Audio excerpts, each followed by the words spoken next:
Hi, I'm Mark Waid, DC's unofficial historian. I'm here today to talk about DC's March to 100 initiative with their official historian, Benjamin LeClaire. Benjamin? Hi, everybody. Yes, DC turned 90 years old this year with the anniversary of the release of our very first comic, New Fun #1.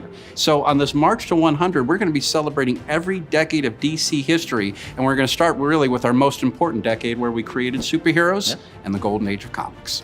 So to do that, we're going to go into the DC archives, the secret DC cave, and we're going to take a look at some of the hidden treasures there that celebrate the first decade of DC's history. Right this way. Here we are.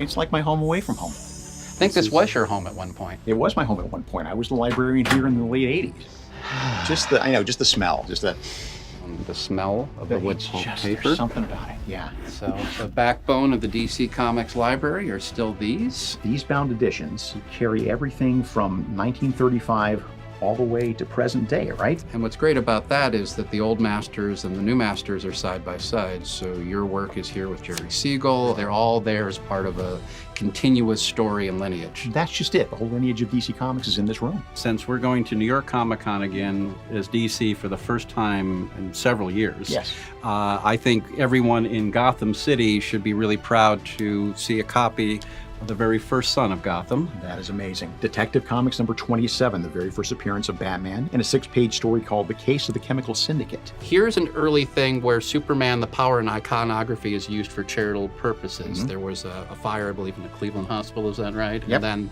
we produced a special charity comic for it.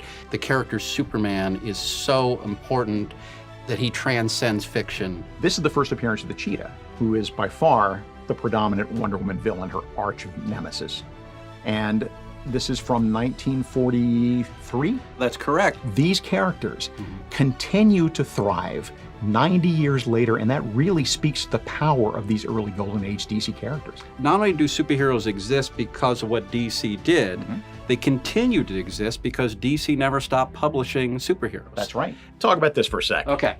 All right, this was a Saturday Night Live sketch. Bill Murray as Superman, Dan Aykroyd as the Flash. We have a photo from the day that Muhammad Ali came to the DC offices and read the giant-sized Superman versus Muhammad Ali for the first time. So we have another form of royalty. So many people here at DC and around the world are DC fans because of Batman the Animated Absolutely. Series. This is signed by Mark Hamill and Kevin Conroy, who've made lasting contributions. As the voices of Batman and the Joker, yes, this is beautiful stuff.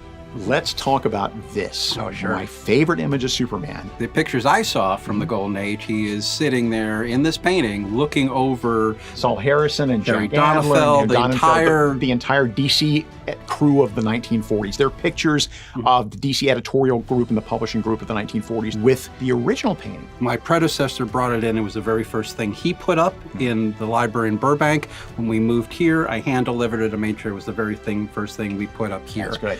It may be a copy, but it represents the lineage of Superman that goes back for us from the very beginning. Thank you very much for joining us on this tour of the DC Library and the DC Archives, part of DC's March to 100 initiative, where we're honoring each decade of DC publishing in the next 10 years going forward. I'm Mark Waid. I'm Benjamin LeClaire. Mark, thank you so much for being here and all your contributions. Thank you all of you at home for continuing to read DC Comics, and for all of you at New York Comic Con, thank you for supporting comics in person.